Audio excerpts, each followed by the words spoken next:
Sud Radio, les vraies voix de l'emploi.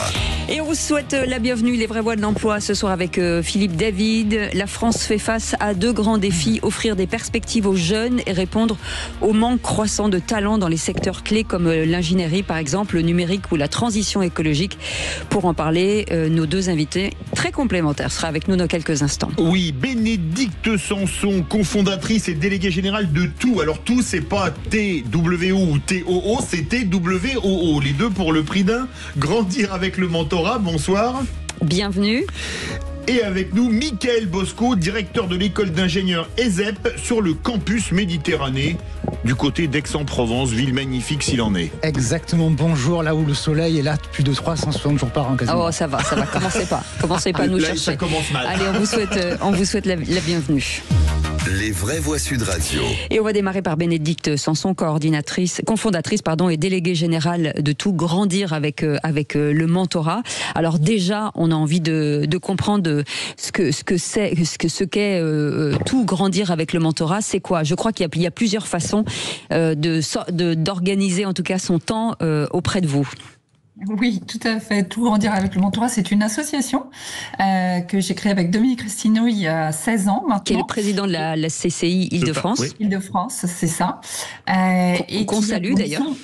Oui, tout à fait, qui était avec moi cet après-midi et qui aurait bien aimé être là ce soir, je pense. Donc, c'est une association dont la mission est d'accompagner l'insertion professionnelle et l'épanouissement personnel dans le cadre de sa vie professionnelle, justement, et qui a une attention particulière portée à ceux qui ont le moins d'opportunités. Et on s'adresse particulièrement aux jeunes, puisqu'à l'origine, on s'est créé avec le MoveJ, un dispositif qui a pour ambition de sensibiliser les jeunes à l'entrepreneuriat, de les accompagner donc dans leur premier pas en tant qu'entrepreneur. Entre 18 et 30 ans, c'est ça ? Entre 18 et 30 ans, voilà, c'est ça. Et de les introduire en fait dans toute cette communauté entrepreneuriale. Et puis après, on s'est développé sur d'autres publics et tous les entrepreneurs. Et puis aujourd'hui, depuis 18 mois maintenant, on accompagne aussi les jeunes salariés dans leur premier emploi, toujours entre 18 et 30 ans, et particulièrement ceux qui n'ont pas encore connu une expérience de plus de 6 mois dans l'emploi. Parce que voilà, les chiffres sont assez dramatiques sur la pérennisation des jeunes dans l'emploi et leur entrée dans la vie active. Et il y avait une nécessité forte d'agir là-dessus. Et donc c'est post-Covid, il y a eu vraiment beaucoup de programmes de mentorat destinés aux jeunes pour leur permettre de leur mettre le pied à l'étrier. Alors justement, pour ceux qui nous écoutent, comprennent bien le principe du mentorat. Allez-y.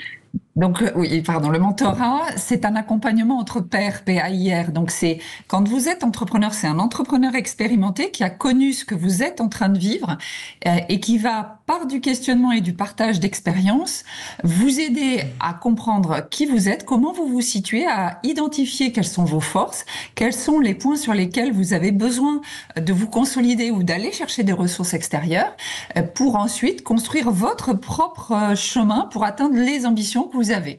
Donc, il est en aucun cas question que le mentor vous dise ce que vous avez à faire, mais vous êtes bien à vous révéler à vous-même et à trouver en vous les ressources pour arriver à atteindre vos objectifs. Et c'est la même chose côté salariat, mais le mentor est un salarié qui a une expérience réussie dans l'entreprise. Mickaël Bosco, quel est déjà l'ADN de l'ESEP et est-ce que vous connaissez le mentorat, vous faites appel à ça pour vos jeunes diplômés, etc.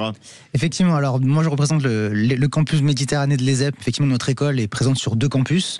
Donc on a le campus d'Aix-en-Provence et le campus d'Angers, qui est plus proche effectivement d'ici. Alors, mais la douceur angevine, c'est très bien aussi. Aussi. Mais la douceur aixoise est quand même plus agréable. Temps du Sud. Et vous venez de nous fâcher avec la moitié de la France. Non. Bon, alors, si on est tellement sympa. Ça va, parfait. Alors, effectivement, l'ensemble de nos diplômes concernent des domaines d'avenir, que ce soit effectivement sur la partie transition numérique et transition environnementale, qui font partie, on peut le dire, des domaines les plus tendus en termes d'employabilité.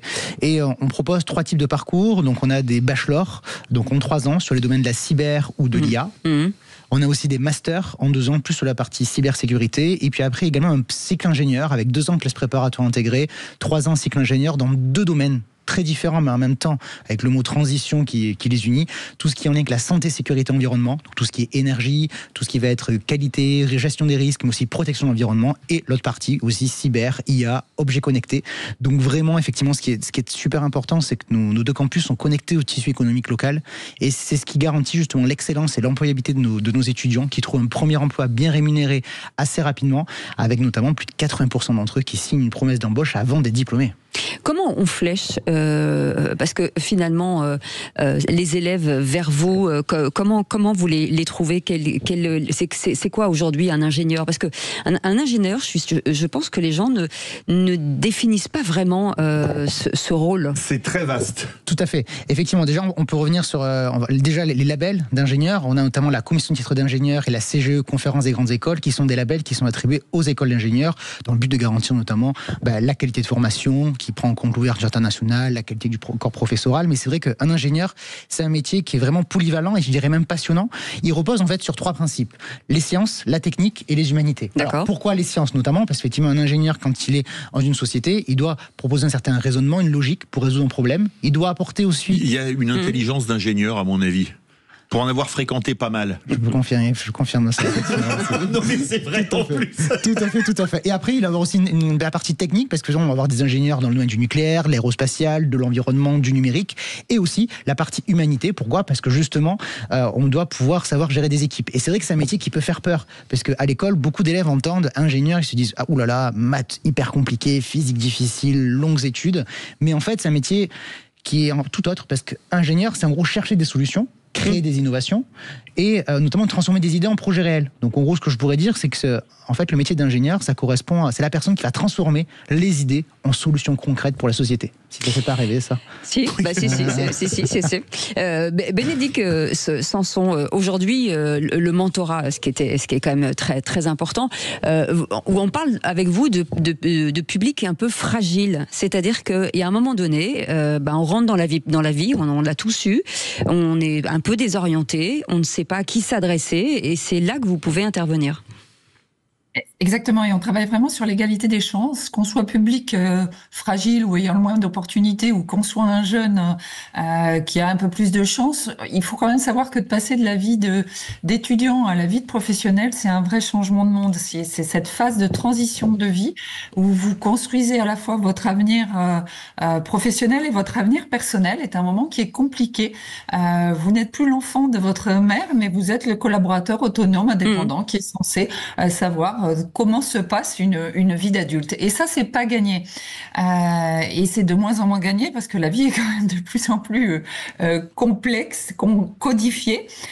Et rentrer dans l'entreprise, là où avant on avait peut-être des chefs d'entreprise un peu plus paternalistes, aujourd'hui. Mais comment on les oriente? On apprend quoi? C'est-à-dire que ils apprennent à savoir quelles sont leurs compétences. C'est quoi ce mentorat?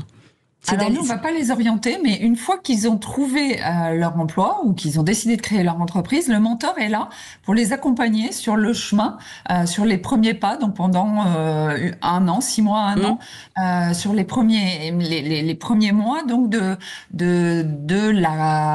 leur vie dans l'entreprise. Donc et quand ils sont dans cette entreprise, ils arrivent souvent avec pas mal de stress, aucune compréhension des codes parce que ça n'est écrit dans aucun livre, avec des ambitions, des rêves, des choses qu'ils ont projetées qui correspondent pas du tout à la réalité de l'entreprise. Effectivement, ils arrivent, on les attend pas. Si, on les attend comme collaborateurs pour faire la tâche qu'on leur a demandé, mais on les attend pas pour révolutionner l'entreprise. Alors qu'ils arrivent avec cette ambition-là, et tant mieux, hein, ils ont la niaque, ils ont envie de faire bouger les lignes, ils voient bien que on n'a pas toujours construit le monde qu'il faut, mais il va falloir quand même s'intégrer dans un existant, même si on pourra continuer à faire bouger les lignes et à apporter sa contribution. Mais il y a malgré tout une période d'intégration et de compréhension du nouveau monde dans lequel on se trouve. Et c'est là qu'intervient le mentor pour aider à prendre du recul, pour améliorer en fait souvent les relations avec la hiérarchie, parce qu'on ne comprend pas, quelles sont les règles, pourquoi il faut passer par un tel, quelle est la culture d'entreprise. On arrive soit à on l'a perdu. Là, il va falloir faire appel à un ingénieur. Non, c'est bon. Voilà. Michael Bosco, vous vouliez rebondir. Effectivement, de s'intégrer dans un collectif. Ouais. Voilà.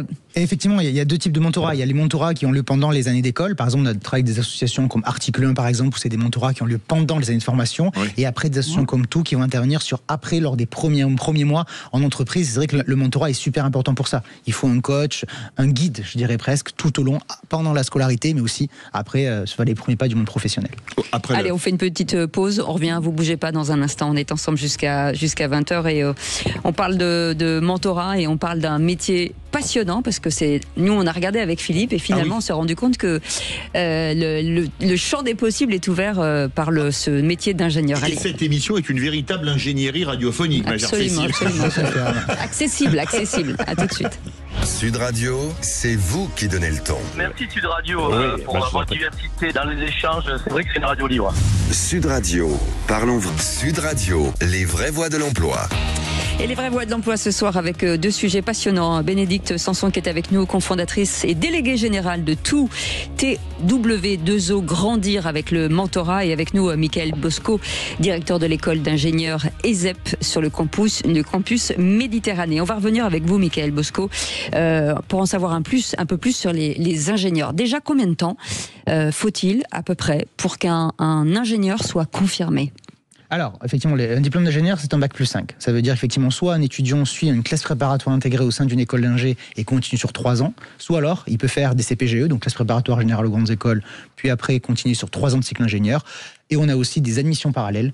Et ça va être effectivement des étudiants qui vont faire des BTS, des UT, licences, et qui vont rejoindre par la suite le cycle ingénieur en 3 ans.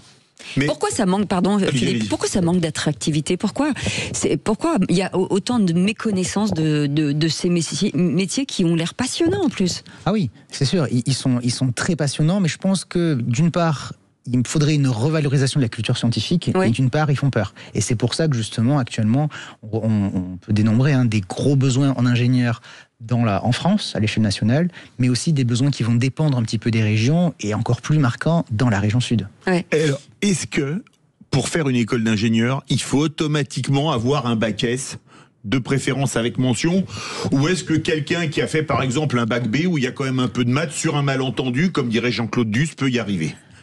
Je dirais que ça a changé. C'est-à-dire qu'effectivement, par le passé, il fallait un bac S, etc. Possible. Mais maintenant, les écoles d'ingénieurs s'ouvrent justement aux différents profils, avec des bacs technologiques, etc. Et je vais vous donner un exemple typique. J'ai un étudiant qui a été diplômé cette année.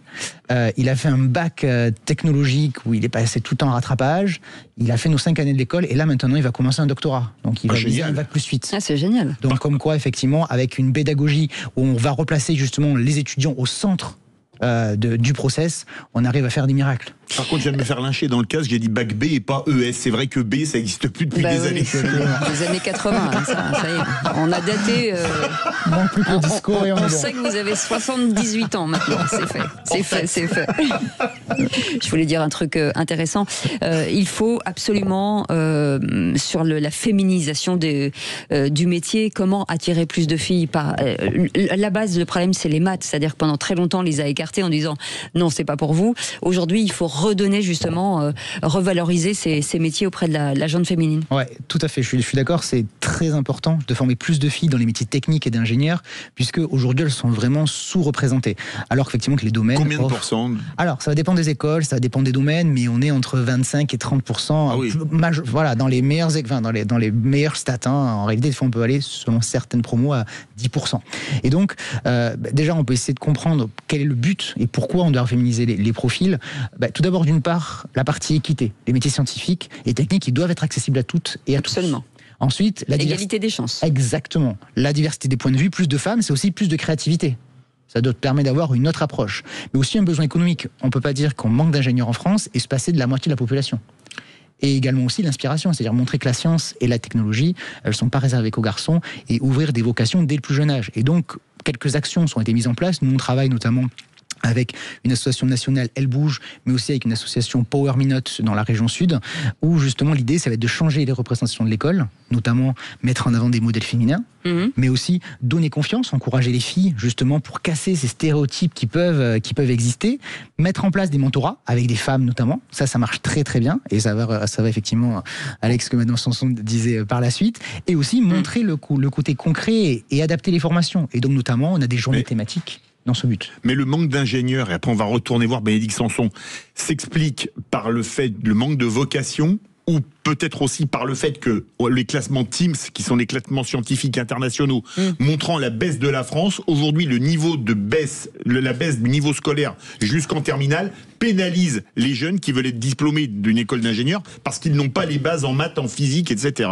Et notamment les nombreuses réformes. Oui. Et c'est vrai qu'effectivement les besoins d'ingénieurs sont très marqués, hein, si on s'intéresse rapidement à l'échelle. Sur quel secteur exactement ? Alors, je dirais dans tous les secteurs, mais notamment dans la transition écologique et la transition numérique, parce que c'est vraiment des secteurs qui sont très très très poussés. Par exemple, à l'échelle de la France, en 2022, la transition énergétique seule nécessitait déjà plus de 5000 ingénieurs diplômés en plus d'ici 2030. Ah oui, c'est énorme. En 2023, la conférence des directeurs d'écoles d'ingénieurs disait qu'il faudrait recruter plus de 10 000 ingénieurs en plus par an à l'échelle nationale. Et là, maintenant, ça a totalement explosé. En 2025, on est à 15 000 recrutements manquants. Donc ça, effectivement, ça va être à l'échelle nationale. On va avoir au niveau de la région sud un manque de plus de 1000 étudiants ingénieurs diplômés par an. Et pourquoi ? Parce que quelques chiffres, et c'est très frappant, hein, notamment dans la région sud, on a 4% des étudiants qui suivent des écoles d'ingé contre 7 à 8% dans les autres régions. Ah oui. On veut dire qu'on est quasiment moitié moins. Et pourtant, on a beaucoup d'écoles. Et un chiffre, par exemple, de l'année 2024, il y avait 7800 offres d'emploi dans la région sud. Parmi elles, 66% étaient jugées comme très difficiles en termes de recrutement. Ça va dépendre des domaines, ça va dépendre aussi des différentes régions. Par exemple, au niveau du littoral, on va avoir des gros besoins au niveau de l'environnement. Au niveau des grandes métropoles, des gros besoins au niveau tout ce qui va être numérique, tout ce qui va être IA et aussi tout ce qui va être en lien avec la construction. Et ça, dans des régions qui sont très urbanisées. Bénédicte Sanson, quand on revient à vous, quel résultat aujourd'hui concret sur le mentorat, sur des chiffres de personnes ou d'élèves ou de personnalités que vous avez pu aider dans leur trajectoire ? Déjà, je voudrais rebondir sur ce que disait Michael Bosco. Plus les secteurs sont en tension, plus les recrutements sont difficiles, plus il y a besoin de mentorat. Pourquoi ? Parce qu'un jeune qui arrive en entreprise, c'est que si jamais ça va pas tout de suite, si ça lui plaît pas, il part et il trouvera un autre emploi très rapidement. Donc c'est vraiment important d'accompagner ses premiers pas, parce que en fait, ce qui va se passer, c'est qu'il va renouveler les mêmes échecs partout et il va diminuer son employabilité. Et c'est vraiment important pour ça d'avoir ce mentor, parce que justement, les mentors vont permettre d'améliorer ces relations déjà anticipées en fait. Collègues, à se mettre vraiment dans l'entreprise, et ensuite il va vraiment travailler sur l'évolution professionnelle. Mais pour pouvoir travailler sur l'évolution professionnelle, et c'est là que les retours des jeunes qui ont terminé leur mentorat sont importants, il y en a 80% qui à la fin de leur relation mentorale disent vraiment ça m'a aidé pour travailler sur mon évolution professionnelle, parce que j'ai réussi à parler mon manager, j'ai su aussi mieux gérer mon stress, mes émotions. Donc il y en a 80% qui disent ça, et qui ont vraiment travaillé leur communication orale, et ils ont appris à s'organiser dans leur travail au quotidien. Parce que quand on est étudiant, on sait bien que on fait des nocturnes, on travaille au moment où c'est intéressant pour nous, on a envie de le faire, pas forcément au moment où on attend l'information, le manager attend l'information. Donc ça, ce sont des choses qui sont très importantes à travailler, et que les jeunes disent qu'ils ont compris en fait grâce au mentorat, et qui a permis d'améliorer leur quotidien en fait dans l'entreprise, et ils se projettent dans l'entreprise, et l'entreprise arrive à les fidéliser, parce qu'il y a aussi ce besoin de l'entreprise de fidéliser, et de fidéliser dans des bonnes conditions. Est-ce que tout le monde a les qualités, je dirais pas intellectuelles, mais psychologiques, parce que c'est quand même une relation humaine, pour être mentor? Alors vous touchez du doigt là aussi quelque chose de très important. Et pour être mentor et pour être mentoré, c'est pas obligatoire le mentorat, c'est si on le ressent. Oui. Donc si on le ressent en tant que mentoré, et qu'on se dit j'ai envie d'avoir quelqu'un qui va m'aider à réfléchir sur tout ça, et quand on est mentor, c'est la même chose. Un mentor, c'est quelqu'un qui doit avoir des qualités, des valeurs humaines fortes, comme l'écoute, la bienveillance, le partage, l'envie de donner du sens aussi à ce qu'il a vécu, de se dire peut-être que moi ça a été un peu compliqué quand je suis arrivée dans l'entreprise, mais aujourd'hui je considère que j'ai une belle vie professionnelle et j'ai envie de la partager. C'est vraiment un engagement humaniste, je dirais. Et puis ça ne s'improvise pas d'être mentor. C'est pour ça que nous on forme tous nos mentors. Soit ils sont formés en atelier collectif, soit ils sont formés formés via des vidéos en e-learning. On teste s'ils ont bien compris, au travers d'un quiz, s'ils ont bien compris ce qu'est la posture mentorale, parce que c'est vraiment une posture où on lâche le volant. Et on n'appuie pas sur les pédales. C'est une posture où on fait confiance à l'autre. Et faire confiance à l'autre profondément dans sa volonté de progresser, c'est quelque chose qui n'est pas inné, souvent pour nous, les Français. Donc, il faut vraiment travailler cette posture-là, et on accompagne vraiment nos mentors aussi à tenir cette posture-là. Et quand on ressent qu'un mentor n'est pas fait pour ça, eh bien, on va lui dire et on va lui proposer d'autres fonctions pour accompagner l'association dans son développement, mais on va essayer de lui faire toucher du doigt le fait que c'est peut-être pas tout à fait ça pour lui, le mentor. Mais avec les formes. Voilà, avec les formes. Avec les formes. Michael Bosco, vous vouliez réagir? Effectivement, c'est vrai, c'est comme le métier d'enseignant. Pas tout le monde est pédagogue, et donc pas tout le monde peut assurer le mentorat. Donc c'est vrai qu'effectivement, il faut trouver la bonne personne, et surtout c'est vraiment un mariage entre effectivement la personne qui fait le mentorat, l'étudiant ou le jeune diplômé. Faut que ça matche. Exactement, exactement. En espérant que ça pas comme effectivement certains mariages où on découvre le marié le jour J, comme certaines émissions, mais effectivement bien trouver le couple en amont. Non, vous êtes bien dans les vraies voies, pas dans Tour des manèges. Ça n'existe plus. Est-ce que l'école que vous proposez est propice à la reconversion?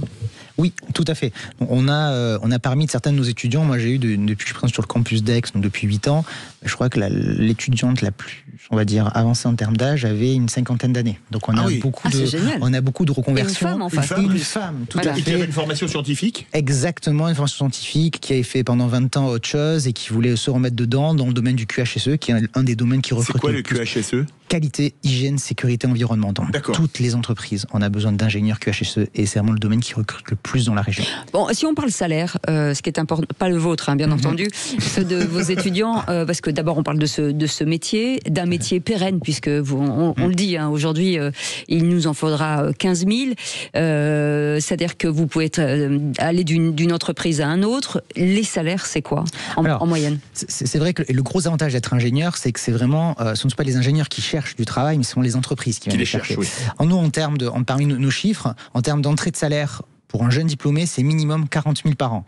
Mais ça va dépendre des entreprises. En fonction des entreprises, on va avoir des étudiants qui vont toucher jusqu'à même 70 000 par an.